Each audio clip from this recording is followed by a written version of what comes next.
notified every time I upload, and comment down below your thoughts about it. Don't forget to enjoy.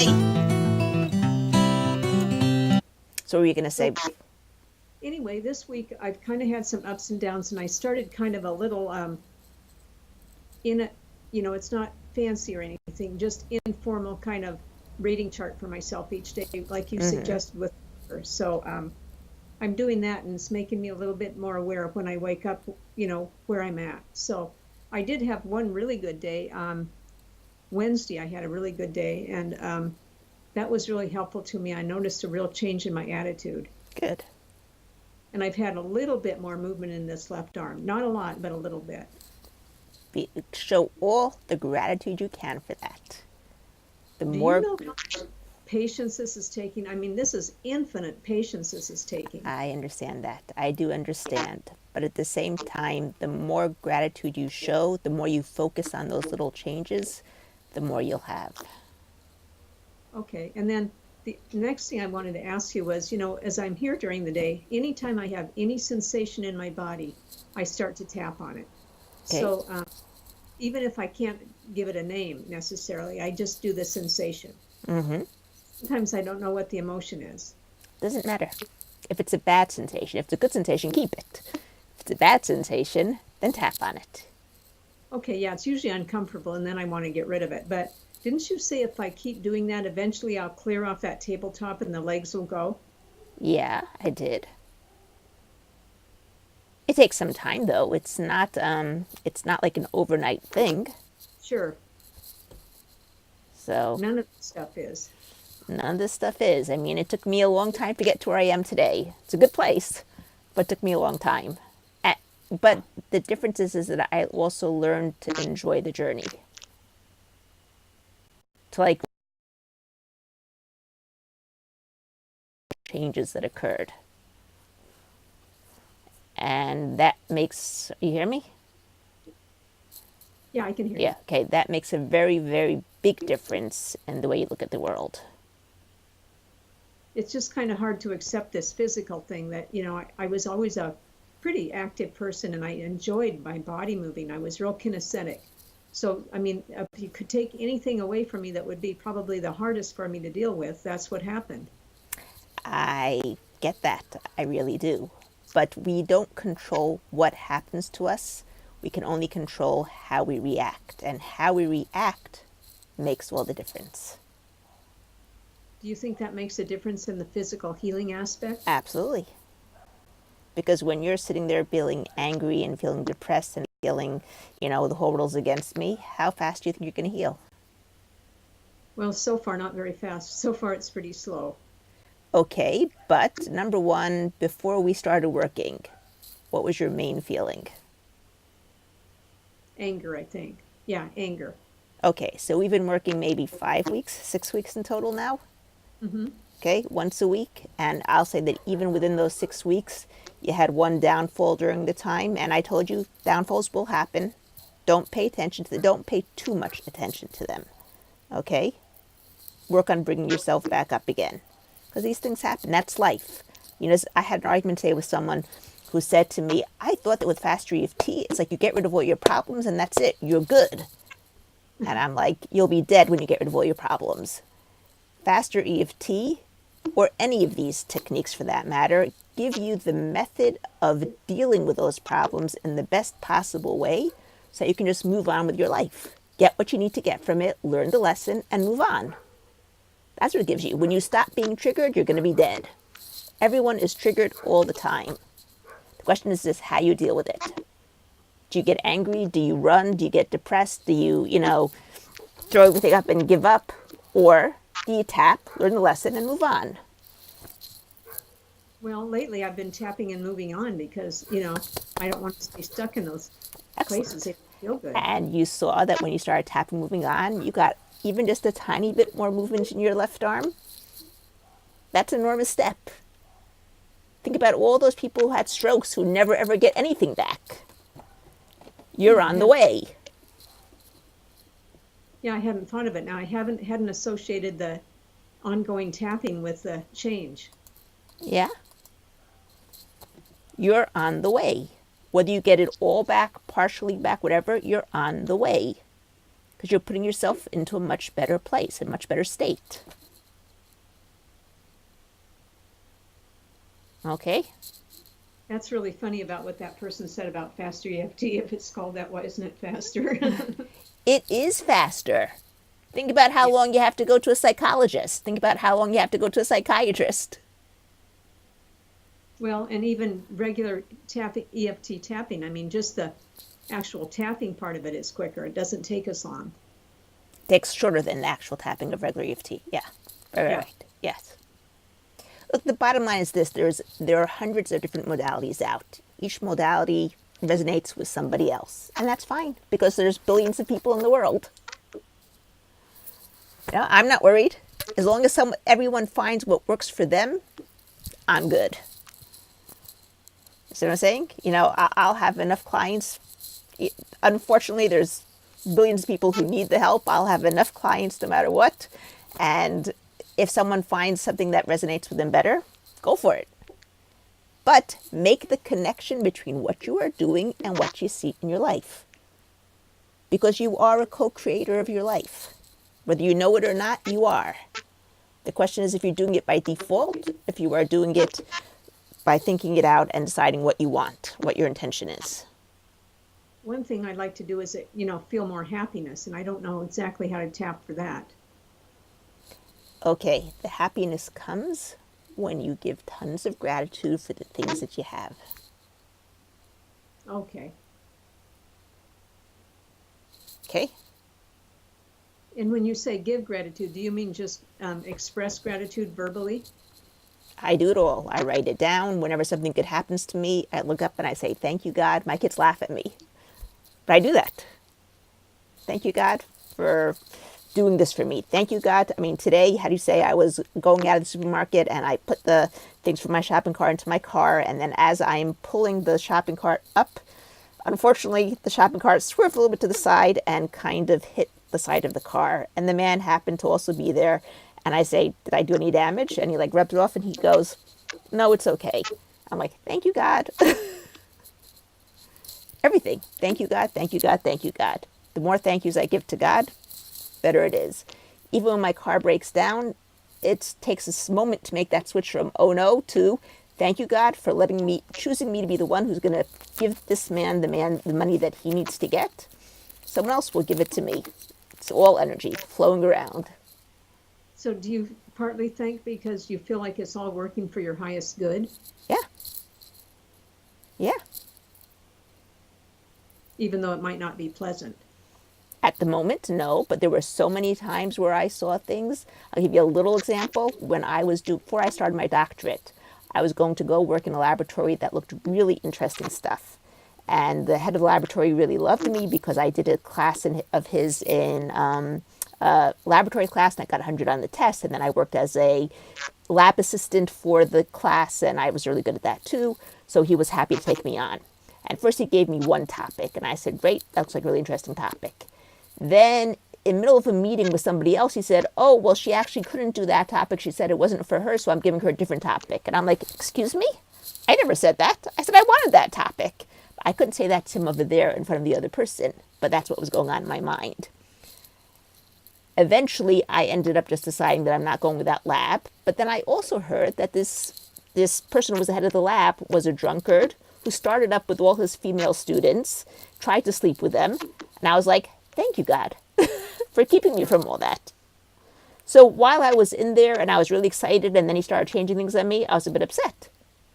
When I came out, it was like, after I heard everything else, it was like, wow, thank you, for saving me. Like one of the things, I'm dealing with is that, I don't feel like I can teach anymore in the way I used to teach in a public school setting. It's too active, and it requires too much. Also very stressful. But maybe it's opening you up for something else that you would have never gone to had you not gone through this. Something that you're going to love much more. I hope that's the way it works because, I still need to support myself and have an income. If you keep yourself open to that direction, it will. And I told you about the magic question, right? No. I'm pretty sure I did, but we'll repeat it anyway, okay? Your unconscious mind is an answering machine. It will answer any question you give to it. If you ask it, why did I get this stroke? It will give you every reason under the sun why you got the stroke. But will that help you? No. Okay, if you ask it, what can I do that I will love and will bring in money? It will start pouring in those ideas.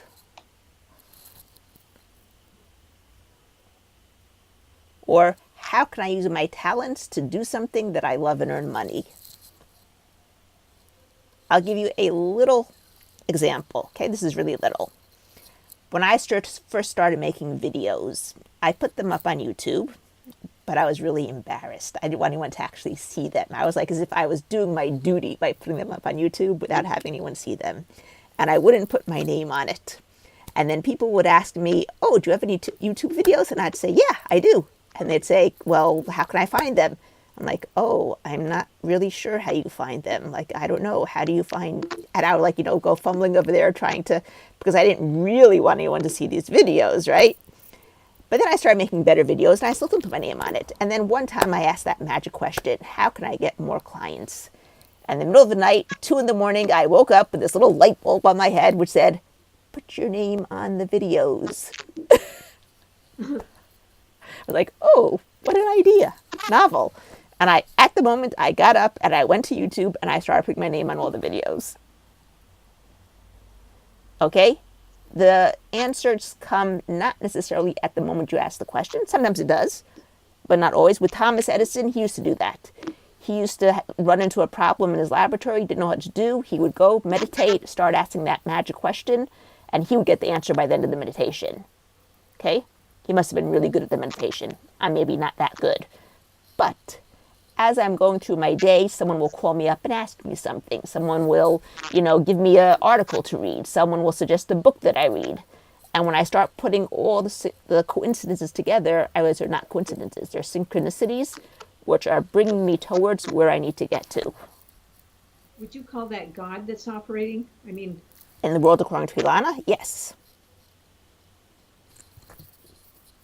Someone who doesn't believe in God wouldn't say it's God. They would say it's the universe. They would say it's source energy. Yeah. They would say whatever it is they would say. To me, it's all the same thing. It doesn't make a difference. Right. And the bottom line is that within Judaism, at least, there's a saying which says, in the way in which a man wants to go, God will lead him. Oh. Same idea. Same exact idea. Yep. Same exact idea. It's almost like we can't figure it out for ourselves. I mean, it's too complex, so we have to give it over to something else. It's not the question that's too complex. My take on it is this. I've seen so many times in my life where God, in my world, it's God, has arranged things in the best possible way for everyone involved, which I could have never in a million years thought about how to do by myself. So why not just leave it to him? Her, it, God. Yeah.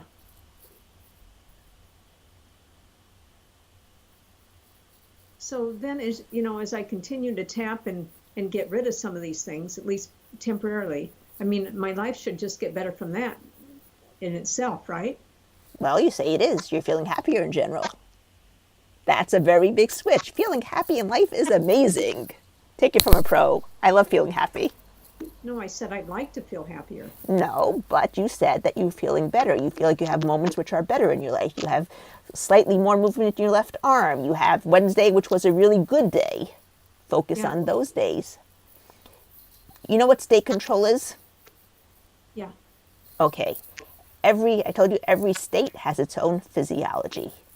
You can choose what physiology you are going to be in to create that state. I went to the post office the other day. I waited 40 minutes to find out that there was no computer and I couldn't pick up the package that I was supposed to pick up. I could have gone out feeling really angry, upset, wasting 40 minutes. Instead, I decided, take a deep breath, smile, hold my head up, walk out and enjoy the walk. Which one served me better? Well, the second one. The situation is the same exact situation, right? Nothing changes the situation besides how I reacted to it. And I understand what you're saying. It's just when it comes to the movement of my body, I find it really hard to, I understand. celebrate. So you don't have to celebrate that your body's not moving. Celebrate the fact that you got a little bit more movement in your arm. Celebrate, and if you can't celebrate that, find things in your life that you can celebrate. Go into that. There's always, if you look, there's always things that you can celebrate. You have a house and a roof over your head, something to celebrate. Think about all the people don't have. Yeah, I know. I give thanks for that every day. Right? So there's always something to be grateful for, always something to celebrate. And when you choose to do that, it makes all the difference. And it also brings more of it into your life, I think. Absolutely. Because whatever you focus on grows. It's a law of nature. But as I said before, choose to be an active co-creator, not a default co-creator of your life. Because you're doing it no matter what. Everyone does it no matter what. Choose to do it actively by setting your intentions of what you want. Asking the universe or God, how can I get it? Because your unconscious mind in the world according to Elana is the part of you that's connected to God. And everyone has a part connected to God. It's a part that's connected to the general consciousness, which is why I can even influence somebody else through my thoughts. Now, if the person is a co-creator, active co-creator, and I'm thinking bad thoughts about them, which I don't do, I only think good thoughts. People who I'd rather not think any thoughts, I just think no thoughts. I don't think bad thoughts. But there are people I want to think good thoughts towards, and for them, I make an active, because we are all connected by that one consciousness, by God, which each of us has a godly part inside of us. I can think good thoughts, and it can affect the person next to me who I'm thinking about. Okay? Now, if someone was thinking bad thoughts about me, I could feel it.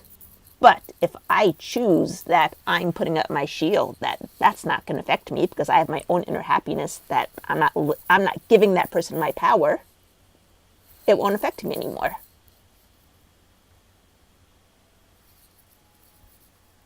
Okay? I wonder what your kids are going to be like after being raised with you. I wonder too. It's okay. So far, the ones who are adults, they're pretty good kids.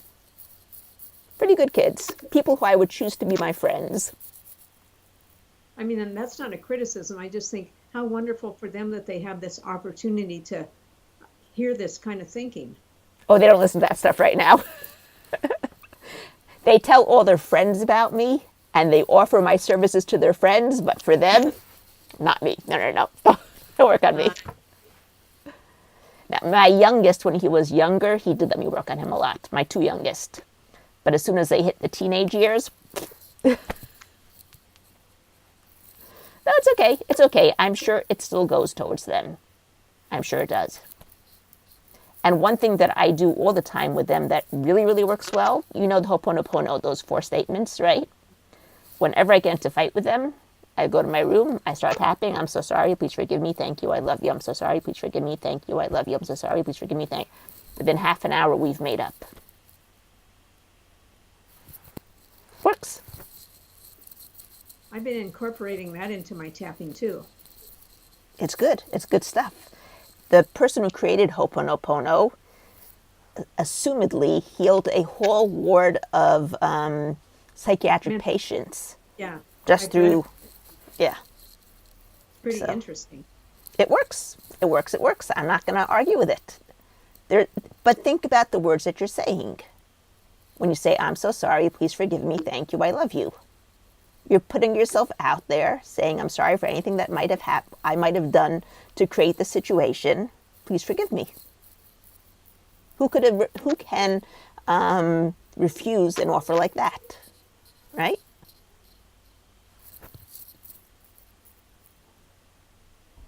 So the other night it was kind of interesting. I was listening to something, I don't remember what it was, and at the end of the video, it just went directly to an Abraham Hicks video, and she was talking about the vortex. And I haven't listened to her in years, actually.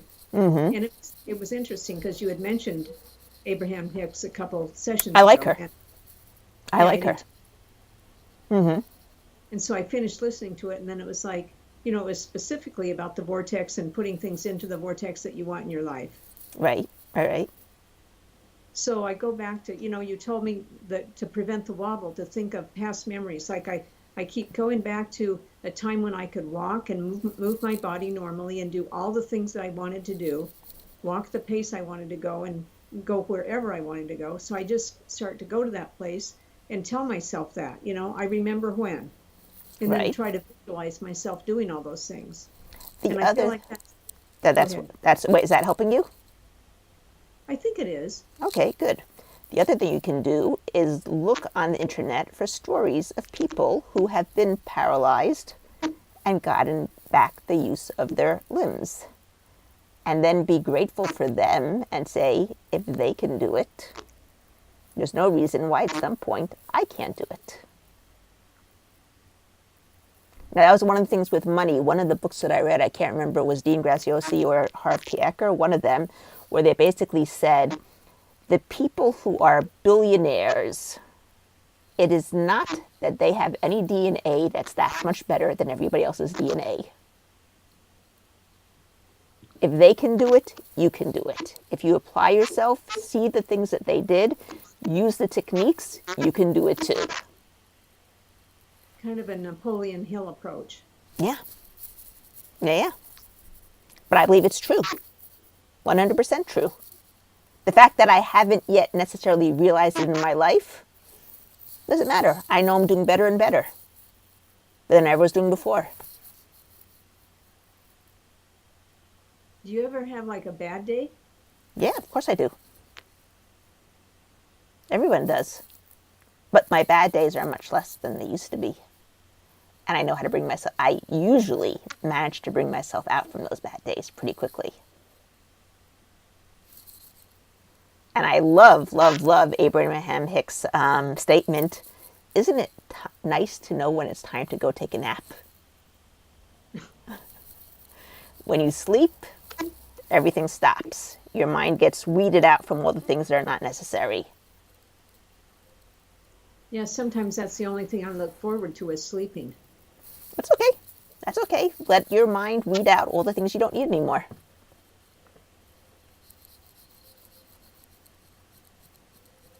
So you can say at this point in your life you're truly happy, right? 90% of the time. That's a pretty good percent. I don't think anyone is happy 100% of the time. Unless you're an angel, maybe. I don't know. Maybe I'm getting close to being an angel. Who knows? But for the most part, I am. I mean, for the most part, I'm flying. People look at me and they're like, are you on drugs or something? I'm not. It's a natural high. And I do things to help create that natural high, whether it be putting on music that I like and dancing around to it, whether it be associating with people that I love to talk to, whether it be giving sessions. I love giving sessions. When I come out of a good session, I'm on a high flying up there with...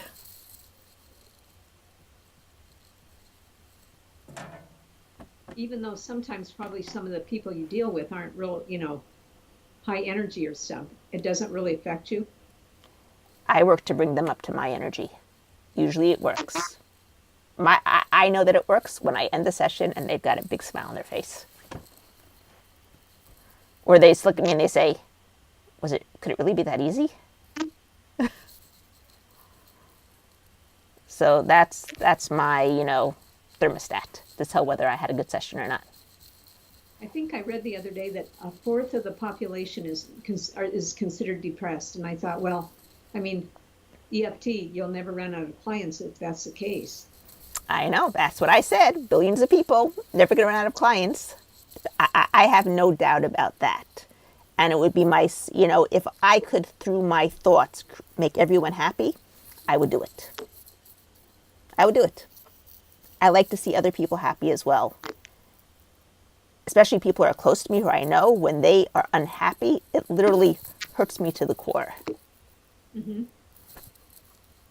Especially when I feel so happy. And it's like, I can't share it with them. It doesn't bring me down necessarily, but it does hurt me to the core that I can't always give over that happiness to them too. or they're not. I just would say that they're not willing to accept it.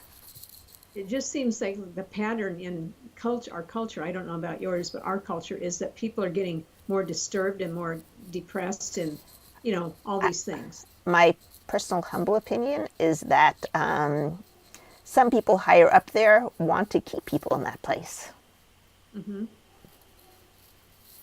Well, yeah, and that's what you can see it in the whole medical profession when they drug people more and more. And I mean, it's to their advantage to keep people in those situations. Yes, not just that.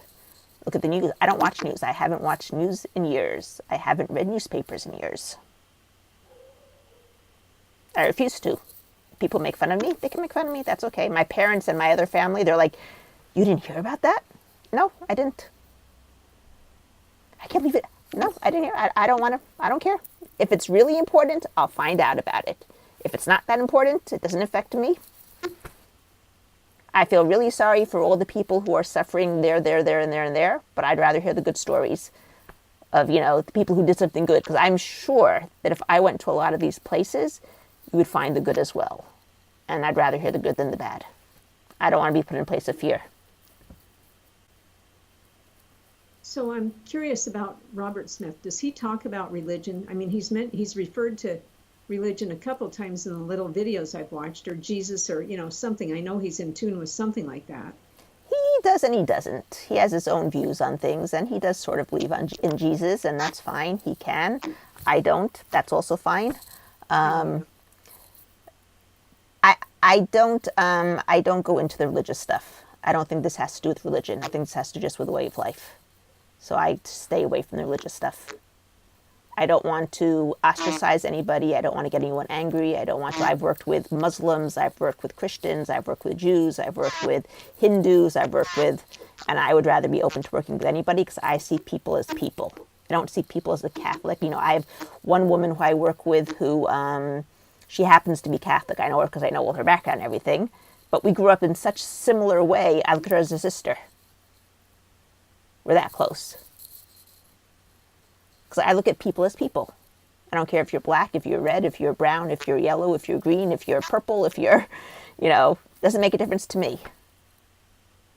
No, I agree, because I think if you mix religion there, it just gets really, it's not appropriate, and it just can get really confusing and muddy. Yeah.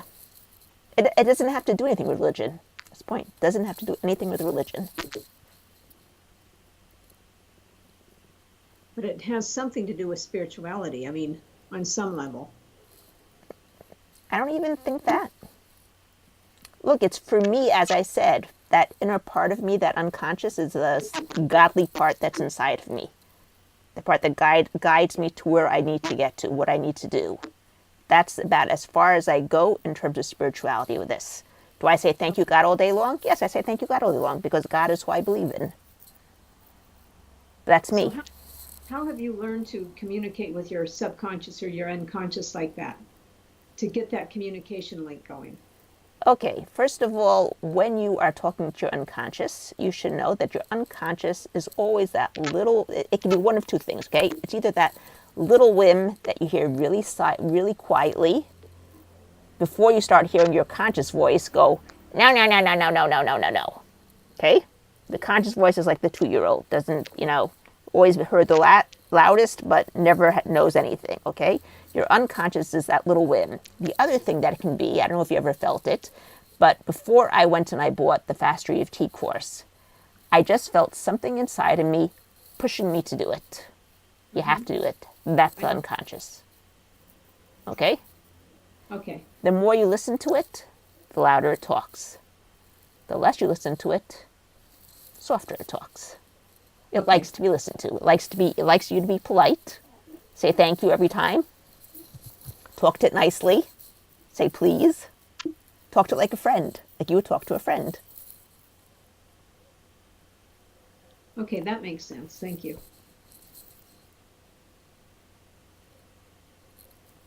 And the answers do come. You just have to be open to hearing them. Most people are not open to hearing them.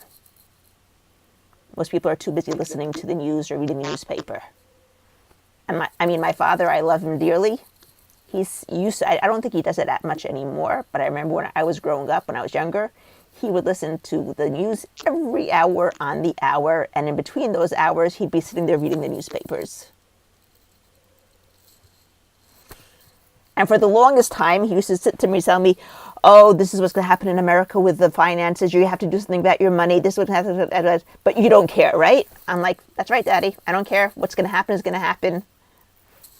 I'm working to, how do you say, do the best that I can with what I have over here. Whatever I do, things can change. So, you understand what I'm saying? Yeah, I've had to shut a lot of that out because, I mean, with this stroke, I've experienced a tremendous amount of fear. Like, and that's something I'm tapping on. And, you know, something like that can trigger the fear. So it could set my whole day off, you know, worried about Yep. the economy, if it's going to crash, if it's not going to crash, or, you know, whatever. The bottom line is that all the guys who made it big, Amazon, Bill Gates, made it big in times of depression. When things were going really bad.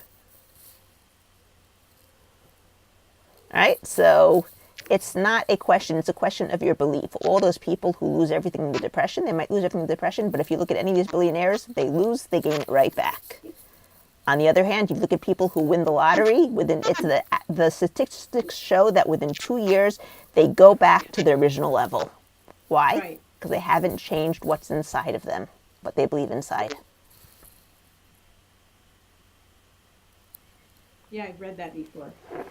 So you can be in the biggest depression if you have an abundance mindset, believe the universe is an abundant place, you will still make it.